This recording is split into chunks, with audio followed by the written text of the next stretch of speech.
अस्सलाम वालेकुम। Faisalabad programme news night के साथ मैं हूं आपका मेज़बान मोहम्मद बिलाल डोगर। शहर फैसलाबाद से हटकर आज, क्योंकि हम पूरे डिवीज़न की बात करते हैं, मसाइल होंगे पूरे डिवीज़न के तो हम उनकी आवाज़ बनते हैं।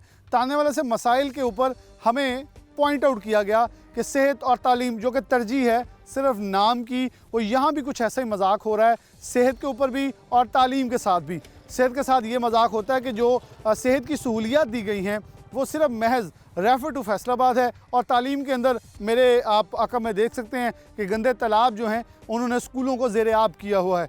पाकिस्तान की तारीख़ के सबसे पुराने और तारीख़ी स्कूल भी मौजूद हैं जहाँ न सिर्फ पाकिस्तान बल्कि पाकिस्तान बनने से पहले भी लोग ज़ेवर तालीम से आरास्ता हो चुके हैं, लेकिन वहाँ सूरत हाल बड़ी गंभीर है। कौन एक्शन लेगा? क्योंकि DC फैसलाबाद के नुमाइंदे AC तानियावाला या उनके आगे नुमाइंदे पटवारी तहसीलदार यहाँ आते रहे, लेकिन उनके आने का फ़ायदा कोई नहीं हुआ। मामला जूं के तूं हैं, हालात ख़राब हैं और इस वक्त बच्चे जो हैं इस तालाब में गिरकर जाँ भाग भी हो चुके हैं, लेकिन सूरत हाल जूं की तूं है। अब प्रोग्राम में आगे लिए चलेंगे और दिखाएंगे हकीकत तानियावाला के अंदर आवाम के लिए सेहत क्या है और तालीम के लिए संजीदगी का आलम क्या है। प्रोग्राम में सबसे पहले हम इस वक्त THQ हॉस्पिटल तानियावाला मौजूद हैं। आवाम के लिए जो सेहत के लिए बनाए अदारे हैं वो किसी भी जगह पे हों, तो ख़ास तौर पर तहसीलों के अंदर THQs हैं, तहसील हेडकोार्टर। तो अगर तहसीलें जो दूर दराज होती हैं शहरों से, तो वहाँ सेहत की मुकम्मल सहूलियत देते हैं।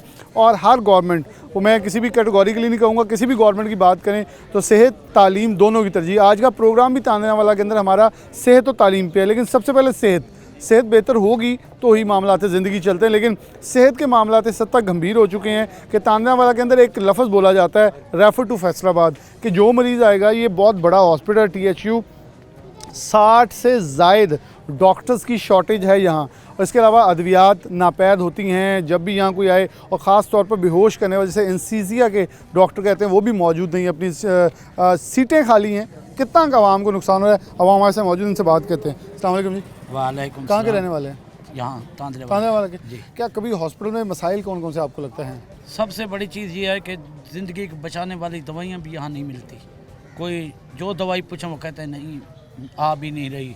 ख़ास कर शुगर के मरीज़ आजकल 50-60% शुगर के मरीज़ हैं। इंसुलिन बिल्कुल शॉर्ट है, हर जगह पे मिल रही है, लेकिन यहाँ तांदले में नहीं मिले। जिसके पास आते हैं वो कहते हैं जी अभी तक पीछे से आ नहीं रही, या अगर आ भी जाती है तो ये अपने ताल्लुकदारों को डॉक्टर बांट देते हैं, यानी अस्पताल से भी नहीं मिलती। इसके अलावा कोई मसला? बस। अस्सलाम वालेकुम जी। आप कहाँ के रहने वाले? ਅਸੀਂ ਜੀ 364 ਦੇ ਸੈਕਟਰ ਸੀ तो चाचा जी कोई ਇਨਸੂਲਿਨ 6 ਮਹੀਨਿਆਂ ਦੀ ਨਹੀਂ ਮਿਲਦੀ ਵੀ ਆਫਤ ਜੀਵਨ ਹੈ ਕਾਪੀਆਂ ਅੱਗੇ ਮਿਲਦੀ ਹੁਣ ਦੁਕਾਨਾਂ ਤੋਂ ਹੀ ਨਹੀਂ ਮਿਲਦੀ ਪਤਾ ਨਹੀਂ ਕੀ ਚੱਕਰ ਹੈ ਸਮਝ ਨਹੀਂ। तो अलावा डॉक्टर दूसरे है मौजूद होंगे जो कोई चीज़ चेक कराना ने ਚੈੱਕ ਵੀ ਮੁੜ ਨਹੀਂ ਕਰਦੇ ਆਂਦੇ ਇਨਸੂਲਿਨ ਕੋਈ ਨਹੀਂ ਜਾਓ फैसलाबाद जुलाड़ी चलो बनी। इंसुलिन का इस वक्त क्योंकि अद्वियात शॉर्टेज का एक बहुत बड़ा मसला दरपेश आया हुआ है। अस्सलाम वालेकुम जी। वालेकुम। आप यहाँ के रहने वाले जी?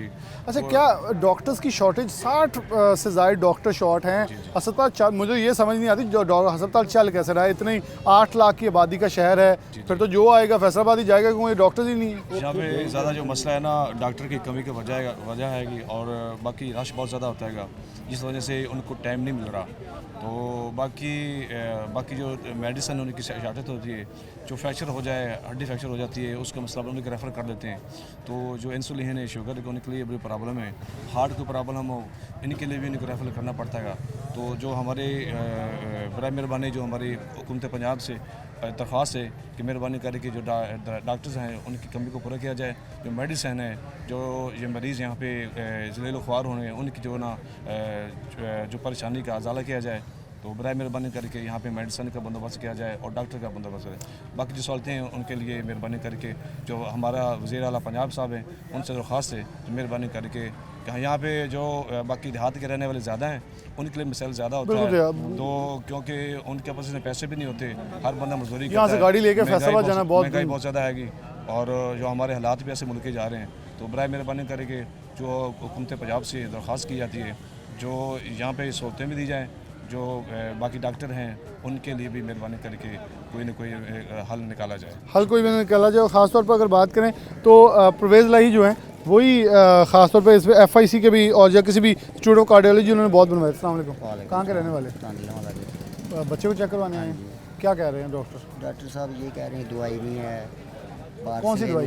बुखार और सर्दी, इसको बुखार हुआ है, तो दवाई बाहर की लिख के देते हैं सर, नहीं हालात है हमारे पास दवाई लेने के लिए, तो गवर्नमेंट को अपील है कि हमारी दवाई के लिए ना हॉस्पिटल को दवाई दी जाए।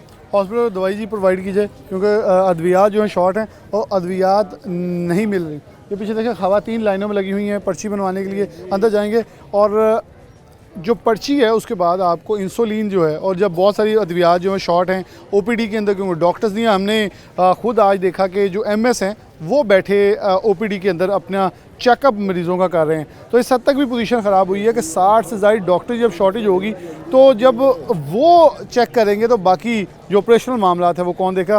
गुलेर साहब मौजूद है, मैं उनसे रिक्वेस्ट करूँगा हमारे पास आ जाए ज़रा, हमारे यहाँ के नुमाइंदे हैं सिटी 41 के। गुलेर भाई, मसाइल एक लफ्ज़ बोला जा रहा है, मैं प्रोग्राम के आगाज़ में कह चुका हूँ, रेफ़र टू फैसलाबाद। ये एक बड़ा अहम मसला है कि ये तो हर कोई रेफ़र हो जाएगा फैसलाबाद, दिल के मर्ज़ के लिए, गुर्दों के लिए, जिगर के लिए, यहाँ तक कि बच्चों का डॉक्टर मौजूद नहीं है। 60 से ज़्यादा डॉक्टर की नशिस्तें खाली हैं, अस्पताल चल कैसे रहा है? अच्छा सर, इस तरह थोड़ा सा मैं कोलैबोरेट ये करना चाह रहा हूँ कि हमारी तहसील तांदलेवाला 7.5 लाख आबादी की तहसील है, जिसमें 28 यूनियन काउंसिल्स हैं और 28 यूनियन काउंसिल्स, इसमें जो बेसिक हेल्थ यूनिट हैं वो 29 हैं। और अगर हम रूरल हेल्थ सेंटर्स की बात करें तो 4 रूरल हेल्थ सेंटर्स हैं, जिनमें एक रूरल हेल्थ सेंटर अभी तक फाल नहीं है, वो BHU ही चल रहा है। 400 गाफ बे है हमारा यहाँ पे मुसरेना चक, उसमें अभी तक सहूलियात BHU वाली हैं। RSC हालांकि बिल्डिंग वगैरह तमाम कंप्लीट हो गई है। उस तरफ जो है वो तवज्जो बहुत ज़रूरी है, ताकि वो हमारी जो वहाँ पे पेशेंट्स हैं वो भी यहाँ पे रेफ़र हो रहे हैं THQ में। अगर RHC की तादाद बढ़ाई जाएगी तो ऑब्वियसली इस THQ पर लोड कम पड़ेगा। अगर THQ में अब हम बात करें तो THQ में शहर की आबादी और पेरीफ्रीज की आबादी, बल्कि जो भी इमरजेंसी है वो यहाँ पे THQ में आनी होती है। तो THQ में जो अगर HR के मुताबिक यहाँ पर 190 सीट्स हैं टोटल, तो 190 सीट्स में 63 जो सीट्स हैं वो वेकेंट हैं, जिनमें सर्जन की है, एनेस्थीसिया की है। उसके यानी कि अलावा यहाँ सर्जन मौजूद होंगे 1 या 2, लेकिन जब बेहोश करने वाला डॉक्टर नहीं होगा तो इसका मतलब ऑपरेशन कोई नहीं होगा। ऑब्वियसली नहीं होगा। आर्थो का डॉक्टर नहीं है, चेस्ट स्पेशलिस्ट डॉक्टर यहाँ पर नहीं है। वो इस वक्त सबसे ज़्यादा मसाइल चेस्ट के बच्चों के आ चेस्ट रहे के हैं। हैं, बिल्कुल आप सही कह रहे हैं। तो अगर यहाँ पर जो ये डेफिशिएंसी है, जो लैक ऑफ यहाँ पे वैकेंसीज़ हैं, वो पूरे उनका किया जाए तो मेरा ख्याल है कि जो रेफ़र टू फैसलाबाद का जो स्लोगन बन चुका है तांदलेवाला में, वो ख़त्म हो सकता है। तो इसमें जो यहाँ पर 9 तैनात मेडिकल सुपरिटेंडेंट हैं, डॉक्टर असफंद यार रिसेंटली उन्होंने ज्वाइन किया है। उन्होंने ये इस चीज़ का बेड़ा उठाया है कि मैं रेफ़र टू फैसलाबाद वाले स्लोगन को जो है ख़त्म करूँगा, और इंशाल्लाह जो तांदलेवाला की आवाम की एमरजेंसी है वो यहाँ पर ही डील की जाएगी। और इससे पहले कौन रह के गया यहाँ? इससे पहले जो साबका MS हैं डॉक्टर अजमत अब्बास खीची साहब रहे हैं। अच्छा, मैं एक मिनट, यहाँ मरीज़ खड़े उनसे बात करूँ। अस्सलाम वालेकुम बाबा जी, कित्थों दे रहने वाले हो? 597 ते केड़ी दवाई लेना है? हाँ जी, खांसी लभ गई है? हाँ जी, की डॉक्टर बैठे अंदर बड़ा जलील हो के लाया की जलील क्या तो हैं खलो के तो बारी नहीं हमने। कि डॉक्टर घाटा की मसला की है? पहले भी आने दवाई लेना था नहीं जी, आप पहली बारी में आए। तो पहले ही जलील हो गए। हाँ जी। मतलब कि डॉक्टर अंदर कहते कि घाटा कि डॉक्टर नहीं बैठा? हिको डॉक्टर बैठा, बारी हमदी नहीं पई, पता नहीं की रोड़ा की नहीं जी, एक डॉक्टर से मैं जान की तरह आवाम था साथ साथ जैसे आ रही है तो उनसे बात कर लें, वो कह रहे एक ही डॉक्टर बैठा है, लंबी कतारें, जब MS खुद ही बैठा चेक कर रहा है तो यही सूरत हाल होगी। साफ जाहिर है, जब MS यहाँ के अब जो हमारे आए हैं डॉक्टर असफंद यार, वो जो यहाँ पर आउटडोर में खुद पेशेंट चेक कर रहे हैं। एक तो उन्होंने इंतज़ामात जो हैं, इंतज़ाम अंसराम वो भी उन्होंने देखने हैं, तो ऊपर से जो है वो खुद पेशेंट्स जो है वो चेक कर रहे हैं। और वैसली फिर यहाँ पर आप अच्छा, मेरे ख्याल में हम थोड़ा अंदर भी चले जाएँ तो ख़वातीन कुछ यहाँ मौजूद हैं, कोशिश कर लेते हैं उनसे गुफ्तगू भी हो जाए कि नईम आप मेरे साथ हैं। अस्सलाम वालेकुम, कितों रहने वाले हो? नंबला नवाब की लेना है? ਬਈ ਬੱਚੇ ਦੀ ਦਵਾਈ ਲੈਣ ਰਾਤੀ ਵੀ ਲੈ ਕੇ ਆਏ ਤਾਂ ਕੋਈ ਟੁਰਿਆ ਹੀ ਨਹੀਂ ਜਾਂਦਾ ਬਿਲਕੁਲ ਹੀ ਡੇਗਦਾ ਫਿਰਦਾ ਰਾਤੀ ਮੈਡੀਸਨ ਕਹਿੰਦੇ ਬਾਹਰੋਂ ਲਿਖ ਦਿੱਤੀ ਮੈਂ ਕਿਹਾ ਇੱਕ ਇੰਜੈਕਸ਼ਨ ਹੀ ਲਗਾ ਦੇ ਹਾਂਜੀ ਉਹ ਐਮਰਜੈਂਸੀ ਚ ਆਇਆ ਸੀ ਇੰਜੈਕਸ਼ਨ ਵੀ ਨਹੀਂ ਲਗਾਇਆ ਤੇ ਫਿਰ ਮੇਰੀ ਖੁਦ ਬਾਂਹ ਸਾਰੀ ਸੌਂ ਜਾਂਦੀ ਜ਼ੁਬਾਨ ਸੌਂ ਜਾਂਦੀ ਦਵਾਈ ਲੈਣ ਆਨੀ ਆ 2 ਗੋਲੀਆਂ ਲਿਖ ਦਿੰਦੇ ਨੇ ਕਹਿੰਦੇ ਨੇ ਬਾਹਰੋਂ ਲੈ ਲਓ ਅੰਦਰ ਨਹੀਂ ਹੈ ਜਿਹੜੇ ਮਹਿੰਗੀਆਂ ਨੇ ਬਾਹਰੋਂ ਲਿਖ ਦਿੰਦੇ ਨੇ ਅੰਦਰ ਕਹਿੰਦੇ ਹੈ ਹੀ ਨਹੀਂ ਅਸੀਂ ਗਰੀਬ ਬੰਦਾ ਕਿੱਧਰ ਜਾਈਏ ਸਾਡੀ ਤਾਂ ਰੋਟੀ ਨਹੀਂ ਪੂਰੀ ਹੁੰਦੀ बिल्कुल सही। अस्सलाम वालेकुम, कितों रहने वाले हो? ਸਲਾਮ 403 की अस्पताल के मसाइल है? ਵੀ ਬੱਚਿਆਂ ਦੇ ਦਵਾਈ ਕੋਈ ਮਿਲ ਹੀ ਨਹੀਂ ਰਹੀ ਹੈ ਬੱਚੇ ਦੀ ਬਰਨੋਲਾ ਹੈ ਤੋਂ ਵੀ ਲਿਖ ਕੇ ਦੇ ਦਿੰਦੇ ਨੇ ਬਾਹਰੋਂ ਲੈ ਕੇ ਆਓ ਬਰਨੋਲਾ ਵੀ ਬਾਹਰੋਂ ਲੈ ਸੂਈ ਇੱਕ? ਹਾਂਜੀ ਸਾਡੇ ਕੋਲ ਹੈ ਹੀ ਨਹੀਂ ਸੀ ਡਰੇਪੇ ਤੋਂ ਵੀ ਬਾਹਰੋਂ ਲੈ ਕੇ ਆਓ ਕੋਈ रूह वगैरह की लोड़ है तो भी कहते हैं बाहरों लैके आओ, कोई शा मिलती नहीं, कोई गल ही नहीं सुन रहा, गोली है तो भी लिख के बाहर दी दे देंगे ने। गोलियाँ तो वो भी बाहर की लिख के देते हैं, और ख़ासतौर पे जो मसाइल हैं वो। अस्सलाम वालेकुम, तुम कितों रहने वाले हो? नारे खिचियां खिचियां दे की मसला बच्चे ਨੂੰ? ਬੱਚਾ ਬਿਮਾਰ ਹੈ, ਇਹਨੂੰ ਕਾਫੀ ਇਮੋਸ਼ਨ ਵਗੈਰਾ ਲੱਗੇ ਹਨ ਤੇ पहले भी आए जो हुणे आए? ਹਾਂਜੀ ਹੁਣੇ ਹੀ ਆਏ। तो की इंतज़ार क्या चीज़ है? ਇਹ ਕਾਰਡ ਆ, ਪਰਚੀ ਬਣਾ ਕੇ ਫਿਰ ਉਹਨਾਂ ਦਵਾਈ ਦੇਣੀ। तो फिर यहाँ एक और खातून हमारे साथ। अस्सलाम वालेकुम, जा ख़वातीन यहाँ मौजूद। अस्सलाम वालेकुम, कितों रहने वाले? 430 ਚ ਬਈ की मसला बच्चे ਨੂੰ? ਬੱਚੇ ਨੂੰ ਕੋਟੀਆਂ ਹਨ ਬਈ, ਜਦੋਂ ਦਵਾਈ ਲਵੇ ਨਾ ਉਹ ਬਾਹਰੋਂ ਲੈ ਕੇ ਦੇ ਦਿੰਦੇ ਨੇ। पहले भी आए दवाई लेने? ਹਾਂਜੀ की वो तो डॉक्टर ने कह रही ਮਤਲਬ ਹੈ डॉक्टर ਕਿ ਜੋ ਵੀ ਮਸਲਾ ਹੋਵੇ ਕਹਿੰਦੇ ਨੇ ਬਾਹਰੋਂ ਲੈ ਕੇ, ਡਾਕਟਰ ਨਹੀਂ ਹੈ, ਇਹ ਨਹੀਂ ਹੈ, ਉਹ ਨਹੀਂ ਹੈ। तो तुसी कि डॉक्टर ने कहा कि मतलब बार बार आ रहे हैं कुछ? ਹਾਂਜੀ डॉक्टर ने बार बार पूछा पहले भी कि ਹਾਂਜੀ ਇੱਕ ਦਫਾ ਮੈਂ ਛਾਤੀ ਦੀ ਦਵਾਈ ਲੈਣ ਆਈ ਸੀ, ਕਹਿੰਦੇ ਇੱਥੇ ਡਾਕਟਰ ਹੀ ਨਹੀਂ ਹੈ, ਬਾਹਰੋਂ ਬੀਬੀ ਜਾਓ ब्रूफन की गोली बस सिर्फ दे छड़ी बाहरों। अच्छा, एक दर्द की गोली दे, मैं गुरेज भाई की तरफ आता हूँ। ख़वातीन के लिए बेशक बोलना मुख्तलिफ होता है। अस्सलाम वालेकुम अम्मा जी, कितों के रहने वाले हो? मैं चक 423 का दी दवाई लेना है? मैं अपनी दवाई लेना है। का दी? मेरे गुर्दे नहीं काम करते, ते डॉक्टर मिलदा कोई दवाई नहीं दे रहे, एक सिर्फ मैं पहला डाउन दे रहे हैं ते होर दवाई कोई भी नहीं दे रहे। दिल की धड़कन तेज हो जाती है ते बेटा मेरा वो फाड़ा जवानू कोई नहीं, निक्के निक्के बच्चे ने, ਉਹਨੂੰ दवाई नहीं दे रहे सी, पिन मंगते औखे होकर लेने आਉਂਦੀ। तो कुछ कहना चाहूँगे वज़ीर आला परवेज़ लाई नूं? मैं कहना भाई साढ़े लिए फाड़ा जे मरीज की दवाई खिलाने सानू कोई दे नहीं दिया। दवाई के लिए बंदोबस्त किया जाए गुरेज भाई। मतलब हमने साथ साथ पब्लिक से इसलिए बात की ताकि सिचुएशन क्लियर कर दी जाए।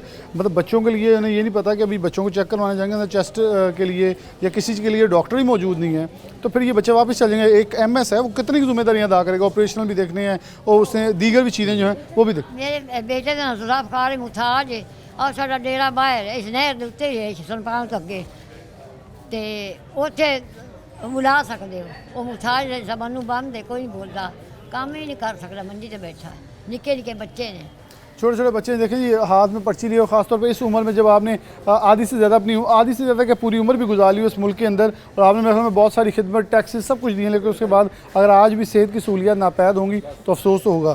गुरेज भाई क्या कहना चाहेंगे आखिर पर कि मतलब ये तो बड़ी यहाँ क्रिटिकल सिचुएशन है, MS कितनी कोशिश करके चीज़ें ठीक करने की कोशिश कर रहे हैं? इसमें बिलाल भाई मैं ये कहना चाहूँगा कि जो ज़लई अफसरान हैं, महकमा सेहत के हैं या अपर लेवल के पंजाब लेवल के, उनको ये चाहिए कि जो हमारे यहाँ पे और THQ है उसमें अद्वियात की जो किल्लत है, बेसिक नेसेसिटीज़ हैं, अगर अद्वियात अगर अब चूँकि महंगाई इतनी ज़्यादा है कि लोगों को अफोर्ड करना मुश्किल हो गया, बाहर से नहीं ख़रीदी जा सकती हैं, तो यहाँ पर जो अद्वियात की किल्लत हो गई हुई है उनको पूरा किया जाए। लाइफ सेविंग ड्रग्स जो हैं निचली उनको यहाँ पर लाया जाए।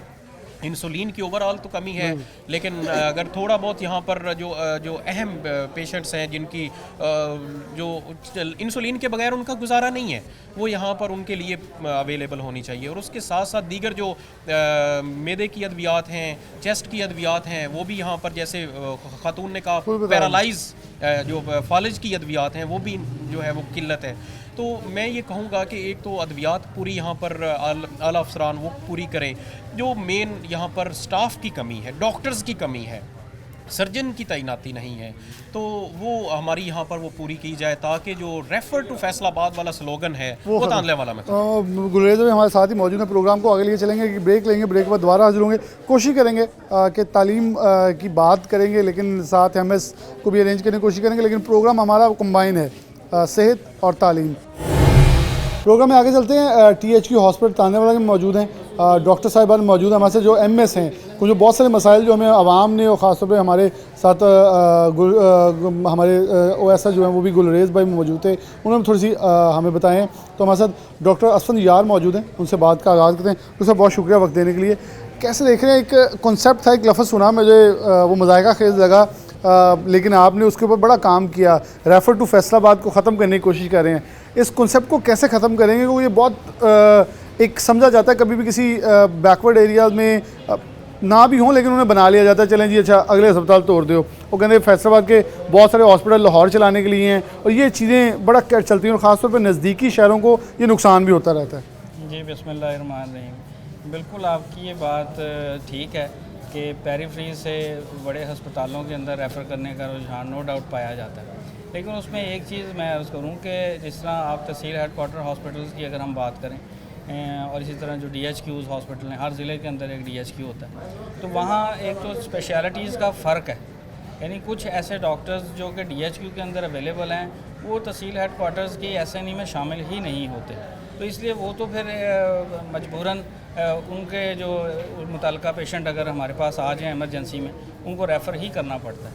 लेकिन बाज़ औक़ात ये भी देखने में आता है कि जो स्पेशलिस्ट डॉक्टर्स हमारे पास 2-2, 3-3 तादाद में मौजूद भी होते हैं, जैसे बच्चों के डॉक्टर हैं हमारे पास, गायनी की 3 डॉक्टर्स हैं, इसी तरह हमारे पास सर्जन 2 हैं, लेकिन उसके बावजूद भी उनके स्पेशलिटी के पेशेंट्स भी रेफ़र हो रहे होते हैं। तो उसको इंशाल्लाह मेरी चूँकि अभी रिसेंटली तैनाती हुई है, तो इसको मैं देख भी रहा हूँ कि रेफ़रल हम कम से कम करें। जो पेशेंट्स हम यहाँ पे रख के उनका इलाज जो हमारे बस में है इंशाल्लाह उनको बिल्कुल करेंगे। और round the clock hospital no doubt functional होता है, हमारा लेबर रूम भी, लेकिन कुछ चूँकि HR के भी हमारे इश्यूज़ हैं, जिस तरह ऑपरेशन थिएटर असिस्टेंट सिर्फ एक ही हमारे पास बंदा तैनात है, क्योंकि सर्जन भी हमारे पास एक है, एक सीट खाली है।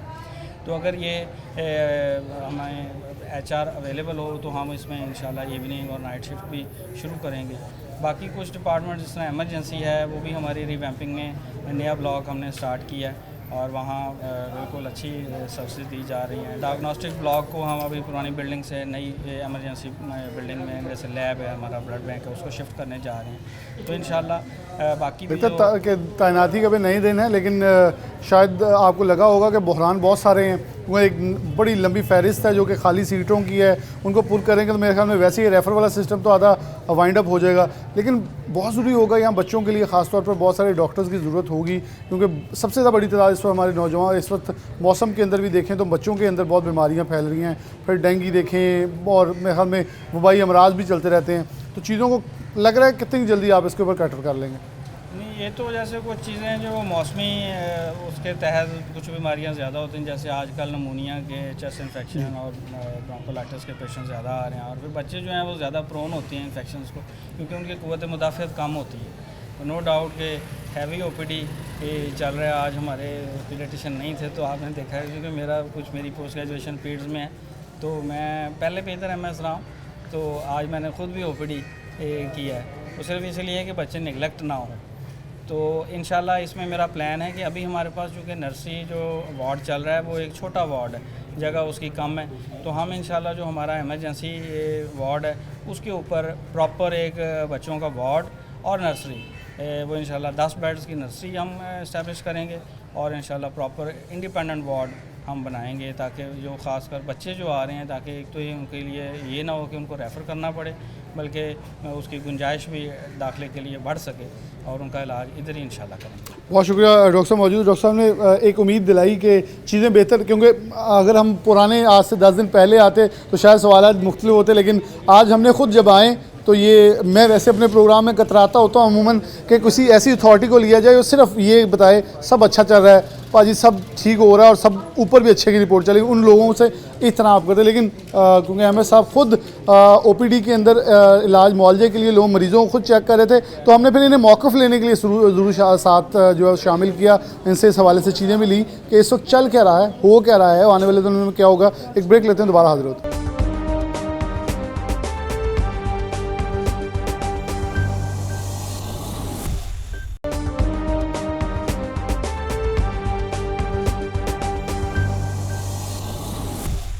वेलकम बैक नाज़रीन, दोबारा से प्रोग्राम के अंदर खुशामदीद कहते हैं। ये है सरकारी स्कूल और ये 391 चक के अंदर मौजूद है। ये पीछे तक खेत है, ये स्कूल है, ये दरवाज़ा है और यहाँ से हम गाड़ी उतार के यहाँ तक पहुँचे हैं। जो सूरत हाल है मेरे ख्याल में गंदगी की, आप देख सकते हैं कि सद तक गर्दो गुबार, और बच्चों की यूनिफॉर्म देखें आप। मैं इन्हें यूनिफॉर्म कहूँगा, बच्चे तो घर से अपनी तरफ से यूनिफॉर्म ही पहन के आए हैं, सबके यूनिफॉर्म डिफरेंट है। और ये सरकारी स्कूल है और ये तरक्की याफ्ता पंजाब है जो कि तरक्की कर रहा है। चले इन बच्चों से ज़रा, मासूम बच्चे हैं, कभी झूठ नहीं बोलते, इनका इंटरव्यू इनकी ज़ुबानी लेते। अस्सलाम वालेकुम, नाम क्या है? नहीं आंदा, नाम की तेरा? नाम नहीं पता? नाम की तेरा नाम भी नहीं पता? किन्नू नाम पता था? गया क्या नाम है? समान। कौन सी क्लास में हो? कच्ची। कितने बजे स्कूल लगता है? 7:30। कितने बजे छुट्टी होती है? अच्छा 8:30 छुट्टी में होती है। 1 ਵਜੇ ਹੁੰਦੀ ਹੈ ਤੇ ਤੁਸੀਂ ਪਹਿਲੇ ਆ ਗਏ ਛੁੱਟੀ ਤੋਂ ਉਹ ਬ੍ਰੇਕ ਸਾਦਾ ਕਰਦੇ ਹੈ ਸਾਦਾ ਟਾਈਮ ਨੇ ਬ੍ਰੇਕ ਤੂੰ ਕਰਦੇ ਕੌਣ ਸੀ ਕਲਾਸ 'ਚ ਮੈਂ ਕੱਚੀ ਪੜਨ ਵਾਲੇ ਕੱਚੀ ਪੜ੍ਹਨ ਵਾਲੇ ਤੇ ਕਿੰਨੇ ਟੀਚਰ ਅੰਦਰ ਇੱਥੇ 5 ਉਹ ਸਾਰੇ ਕਲਾਸਾਂ ਦੇ ਟੀਚਰ ਤੇ 2 ਹੈਗੇ 2 ਆ ਹਾਂਜੀ ਤੇ ਬਾਕੀ ਟੋਟਲ ਟੀਚਰ ਕਿੰਨੇ ਟੀਚਰ ਤੇ 2 ਆ ਬਸ ਤੇ ਸਕੂਲ ਕਿੰਨੇ ਤੱਕ ਆ ਸਕੂਲ 5 5 ਕਲਾਸ ਆ ਤੇ ਤੁਸੀਂ ਹਾਲੇ ਕਿੰਨੀ ਛੁੱਟੀਆਂ ਹੋਈਆਂ यूनिफॉर्म क्यों नहीं पाया यूनिफॉर्म क्यों नहीं पाया आज लिया नहीं है यूनिफॉर्म लिया ही नहीं हले चलो जी या और किसी बात अस्सलाम वालेकुम पढ़ते हो तुम भी कौन सी क्लास में 2 क्लास में पढ़ते हो तो छुट्टी क्यों होगी जल्दी ब्रेक हुई है ये तो घर जा रहे हो कल छुट्टी होगी कच्ची है अच्छा दोबारा वापस कब आओगे स्कूल ये जब नाश्ता करके इस वक्त इतनी धूप में नाश्ता करने जाना है यूनिफॉर्म क्यों नहीं पहना आपने लिया ही लिया ही नहीं धोने वाला है नहीं उसे अपनी बात बताने दो तुम अपना बता देना मेरे साथ अटैच का धोया हुआ नहीं है अच्छा धोया उन्हें तुमने क्यों नहीं पहना मेरा धोने वाला है तुम्हारा भी धोने वाला है तो टीचर मारते डांटते नहीं मारते हैं तो क्यों फिर पहनते क्यों नहीं जब असम्बली होती तब मारते हैं किससे मारते हैं को इतना नहीं मारते नहीं किससे मारते वैसे किससे स्टिक से मारते हैं आगे आ जाओ थोड़े से तुम बात कभी नहीं मारते तुम पढ़ते हो हैं? बात तो करो नाम क्या है नहीं मारते अली हसन तुमने यूनिफॉर्म क्यों नहीं पहना धोने वाला एक ही है हैं एक है तो 2 सही बताओ एक है एक है कौन सी क्लास में हो 2 में 2 में क्या बनना है अभी पता नहीं अभी पता ही नहीं है बड़े हो क्या बनना है तुम बताओ क्या बनना है नाम क्या है फैसल कौन सी क्लास में हो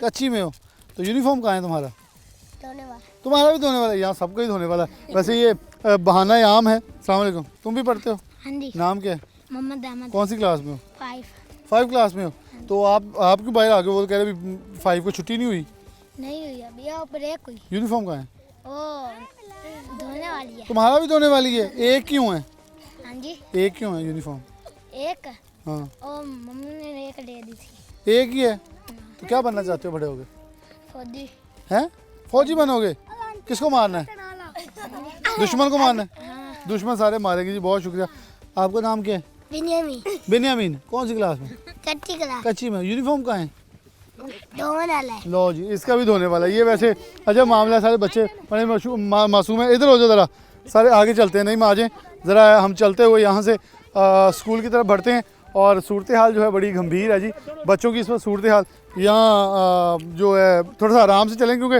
जितनी मिट्टी है बड़ी सूरत हाल वैसे मेरा नहीं आप मास्टर फ्रेम में रहिएगा ताकि हम ज़रा दिखा दें कि सूरत हाल हमारे स्कूल की तरक्की याफ्ता पंजाब जो तरक्की करता है और झूमता फलता फूलता पंजाब है उसकी सूरत हाल क्या है बड़ा सफाई का ख़ास ख्याल रखने का कहा जाता है लेकिन देखें बिल्कुल स्कूल के दरवाजे के एन साथ जो है वो कूड़ा करकट का ढेर जो है वो लगा हुआ है और अगर स्कूल के अंदर भी हम जाके दिखाएंगे कि स्कूल के अंदर की सूरत हाल जो है लेकिन जी बच्चे इसमें बड़ी तेज़ी से भाग रहे हैं वो कह रहे हम आगे चले जाएं पहले और गुलरेज भाई भी मौजूद हैं हेड टीचर हमारे साथ मौजूद हैं अस्सलाम वालेकुम जी कैसे हैं आप ठीक ठाक है जैसे आप सुनाएं कितने बच्चे हैं स्कूल में 206 तो टीचर्स कितने हैं 6 टीचर्स कम है ज़्यादा है जब क्या सूरत हाल नहीं स्ट्रेंथ के लिहाज से ठीक है अच्छा कमरे बड़े कम हैं आप लोगों के पास हाँ जी रूम्स हमारे 3 हैं लिखे दिए हुए हैं लिख के देते हैं हम तो क्या क्लासेस 6 लगती हैं रूम्स 3 हैं हमारे अच्छा उस्तादा की बड़ी वैसे मेहनतें लगती हैं हम तो शहर में भी प्रोग्राम करते हैं फैसलाबाद में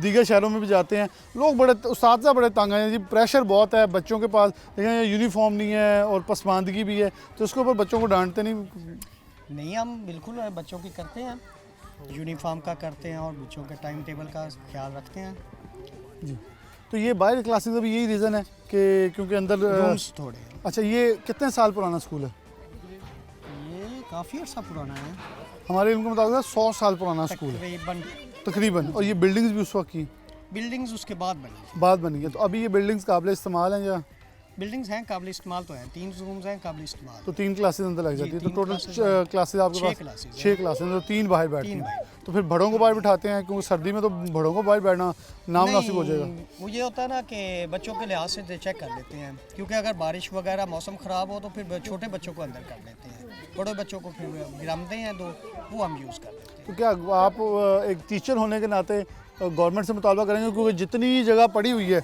यहाँ कुछ कमरे बन जाएँ तो मेरे ख्याल में बच्चों के लिए तो पहले भी यही माइंड था कि जब हमें ये मिली थी ना, 4 दीवारी मिली थी, हमारा ज़हन था कि ये 4 दीवारी की बजाय अगर हमें रूम बना देते ना, क्योंकि वो बच्चों का भी फ़ायदा हो जाना था और हमारा एक माहौल बन जाना था। लेकिन वो फिर गवर्नमेंट की तरफ से ये आया कि अगर चाहे दीवार आई है तो दीवार ही बनेगी, अगर हमारे ये कमरे मिल जाते तो फिर बेहतर होना था। चले, बहुत शुक्रिया। हम यहाँ ही एक प्राइमरी स्कूल भी, एक और स्कूल है गर्ल्स का, उधर जाएंगे। गुलेज भाई हमारे साथ ही मौजूद है, मैं इनके साथ ही वहाँ चलूँगा ताकि वाइंड अप इनसे मैं करवा लूँगा इस ब्रेक का। लेकिन ये सूरत हाल है बच्चों के लिए खेलने के लिए। अच्छा, मैं एक चीज़ बताऊँ, मैं यकीन तौर पर बाहर जो पसमानदगी थी उसके बरक्स दिखाऊँ तो टीचर्स ने अंदर का माहौल साफ़ सुथरा रखा है। क्योंकि इसका बैग देखें तो ग्रासी एरिया और जो बैठने की जगह हैं अपने मुनासिब जितनी भी चीज़ें उनके पास मौजूद हैं, उन्होंने बेहतरीन सहूलियात देने की कोशिश जो है वो की है। अब आगे लिए चलते हैं। गर्ल्स मुलाजिम भी नहीं है जी, कोई दर्जा 4 का मुलाजिम भी नहीं है, तो ये फिर खुद आपने मेंटेन ये किया? हम खुद मेंटेन करते हैं। ये मैं हमें बच्चों को बागबानी का शौक पैदा कर रहे हैं आप साथ के, चले हम भी करते फिर हैं। हम ना NSB में से एक मुलाजिम रखा होता है, लेकिन वाकई जो है हम खुद अपने सोर्स से करते हैं। देखें, ये वो चीज़ें हैं जो मेरे ख्याल उस्ताद हैं जो पढ़े लिखे हैं ना, उनके जहन में तो होगा दीवारों पे हमें चौकिंग नज़र आ रही है, खूबसूरती नज़र आ रही है, ये तो नज़र आएगी, लेकिन मेरे ख्याल में हमें थोड़ा सा हकीकत पसंद होना चाहिए। इनकी ज़िम्मेदारी जो है वो ये पूरी कर रहे हैं, बच्चों को पढ़ा रहे हैं। जिस भी यूनिफॉर्म में आ रहे हैं असेंबली में इन्हें डांटते भी होंगे, को कहते भी होंगे आप यूनिफॉर्म पहन के, जो बच्चों ने खुद भी बताया, लेकिन बरक्स चीज़ें थोड़ी सी मुख्तलिफ हैं। गर्ल्स स्कूल की तरफ चलेंगे, वहाँ की सूरत हाल क्या है, क्योंकि बच्चे जो हमारे वो गुजारा कर पा रहे हैं या नहीं है ये तो एक बड़ा मसला है। लेकिन इसके लिए दरख्वास्त है मुतलका किसी भी मेंबर पार्लियामेंट से रब्ते की भी कोशिश करेंगे, वो इसके ऊपर क्या मौक़िफ़ इख्तियार करते हैं।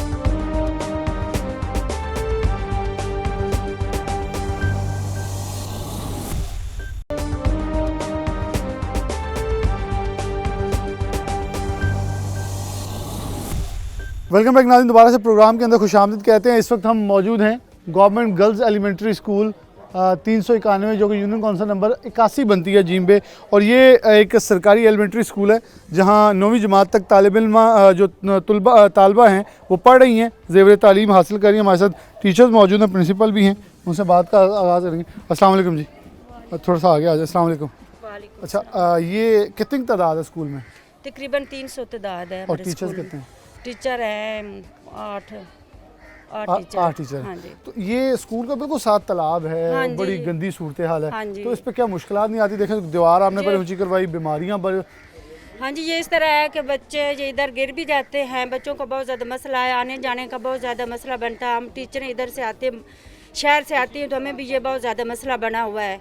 तो जब बारिश आती है तो ये पानी तकरीबन इधर अंदर तक आना शुरू हो जाता है, ये दीवार के अंदर तक भी पानी आ जाता है। अच्छा, एक और बताइए, जब बाहर दीवार के लगा हुआ है कि आप लोग तो लिख लेती हैं, आप यहाँ बोर्ड भी लगा देंगे डेंगू से बचें, बीमारियों से बचें, लेकिन बच्चों को यहाँ आपको एक वो होता है कि तस्वीर खींच के भेजें, हाँ जी, जैसे झाड़ू भेजें, हाँ लेकिन ये गंदगी भी तो मरकजी मसला तो ये बन जाएगा। हाँ जी, ये तो बहुत ज़्यादा बच्चों के लिए मसला है, लेकिन हम यही तो कहते हैं कि ये तालाब ख़त्म हो जाए और ये हमारी 4 दीवारी थोड़े सा हम स्कूल को भी वसी कर सकें, और हमारे ये खुला स्कूल या भी ये प्राइमरी स्कूल था पहले, वो इसी तरह ये तंगी है ये स्कूल। ये तंगी है जी। हम इससे पहले एक बॉयज़ स्कूल में पीछे से होके आए हैं, बहुत वसी देखा जाए तो वहाँ जगह थी मौजूद थी। अस्सलाम वालेकुम, आप कौन सब्जेक्ट की टीचर हैं?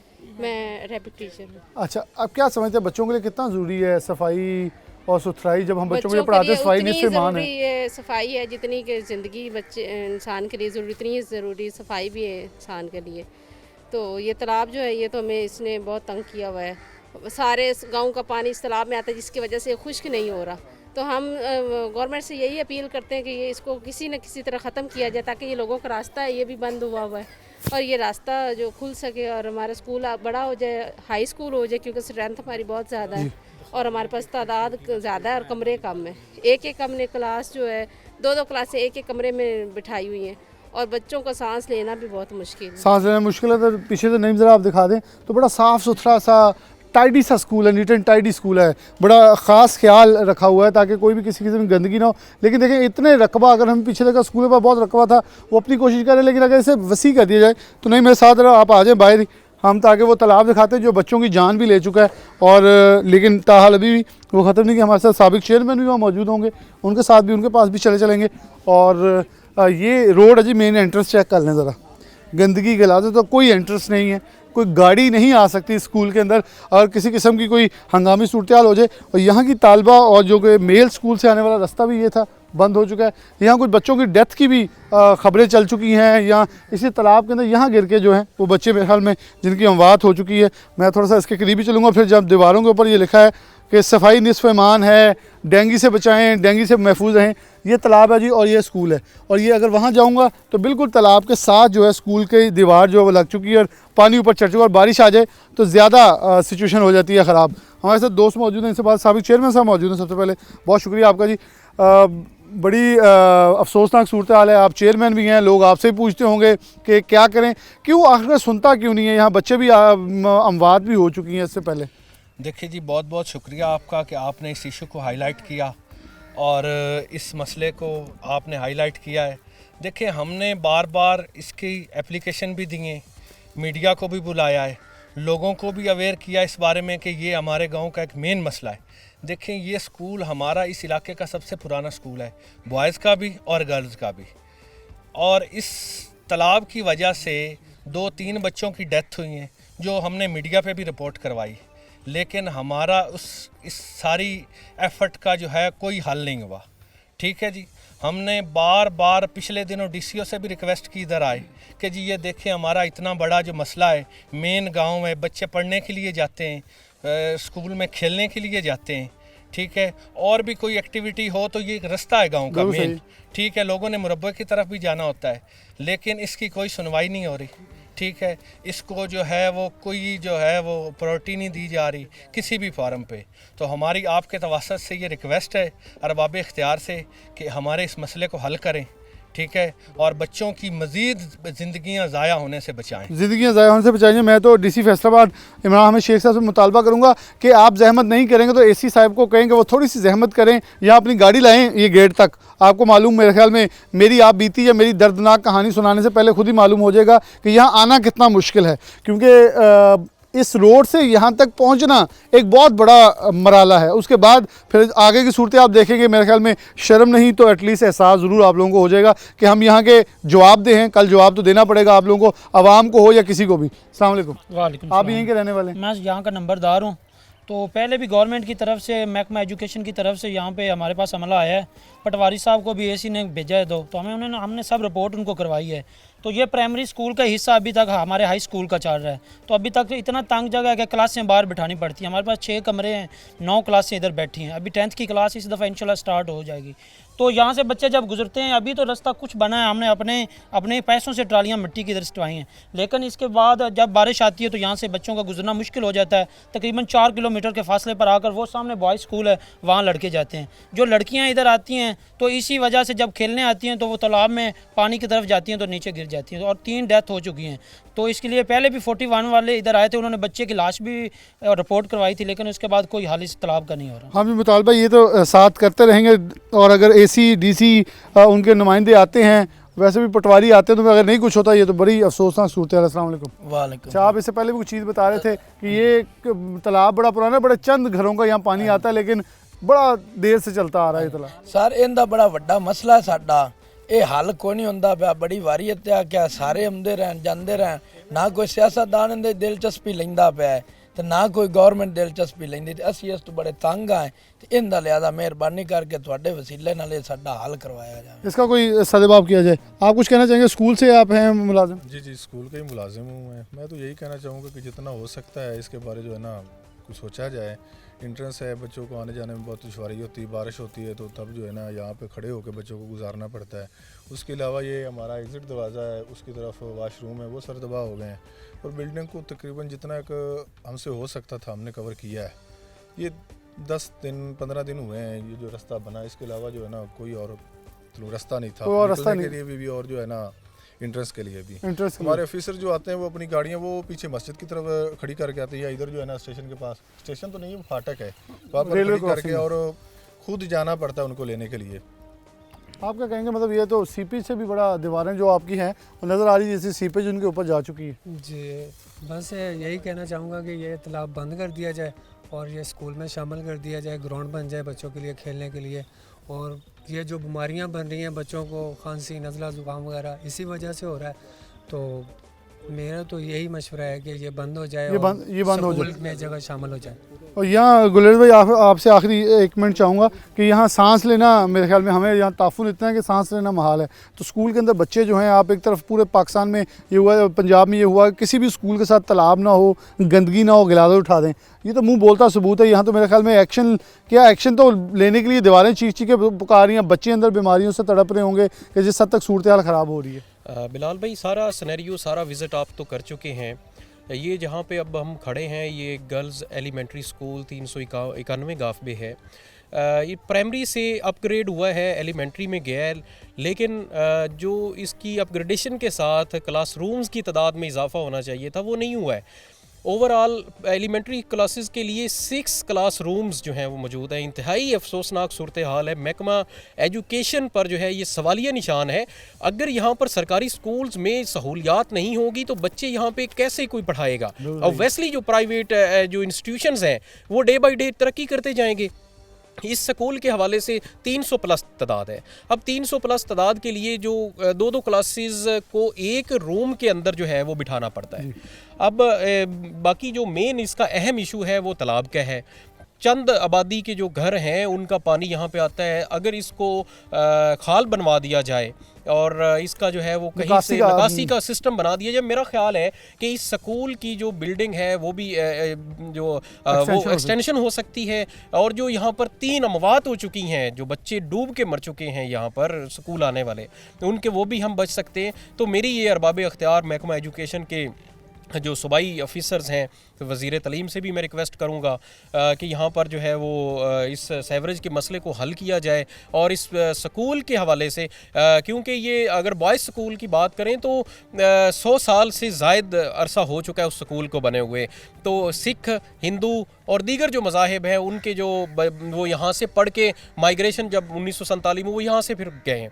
तो इसी तरह इस गाँव की जो तारीख़ है वो बहुत पुरानी है। अगर तालीम की सहूलियात यहाँ पर बेहतर हो जाएंगी, इस गाँव की एक और भी खसूसियत कि यहाँ पे कर्नल अभी वो भी यहाँ से पढ़ के गए हैं। कई ऐसी पर्सनैलिटीज़ हैं पंजाब के अंदर, यूनिवर्सिटी के इंचार्ज, नस्ट यूनिवर्सिटी के इंचार्ज वो भी यहाँ के हैं, वो भी इन्हीं स्कूल से पढ़ के गए। अगर तालीम पे तवज्जो दी जाए तो मेरा ख्याल है कि जो यहाँ के जो बच्चे हैं इतने काबिल हो सकेंगे कि वो पाकिस्तान की तरक्की में अहम किरदार अदा कर सकें। वो फिर मैं जुमला बोलूँगा, ज़रा नम हो तो ये मट्टी बड़ी जरखेज़ है साकी। बस मसला ये है कि इन्हें एड़ियाँ तो रगड़ने दें, लेकिन एड़ियाँ रगड़ने के लिए उन्हें जगह मुयस्सर आनी चाहिए। अगर उन्हें आप गंदगी, गलाजत और ताफुन के अंदर छोड़ देंगे तो डेफिनेटली वो अपना किरदार वैसे अदा नहीं कर सकेंगे जैसे पाकिस्तान के नशोनुमा के अंदर अदा करना चाहिए। मैं पीछे देख रहा था, ये देखें बिल्कुल रेलवे की लाइन भी साथ है, यहाँ से बच्चे भी क्रॉस कर जा रहे थे, बिल्कुल साथ अटैच है। और सूरत हाल बड़ी गंभीर है। मेरे ख्याल में DC फैसलाबाद इमरान अहमद शेख से ये हम तो भी मुतालबा अपने प्रोग्राम के तवस्सुत करेंगे कि इसके ऊपर थोड़ा सा आप सीरियसली नोटिस लें और ऐसी जो तानलियाँ वाले हैं उनकी एक ड्यूटी लगाएं कि ये चीज़ को फिलफौर जो है कवर अप करके कोई रिजल्ट नज़र आए, ताकि ये लोग दोबारा ये ना कहें कि DC AC आते हैं करते कुछ नहीं है। इसी के साथ प्रोग्राम न्यूज़ नेट से जा दीजिए। अल्लाह हाफ़िज़।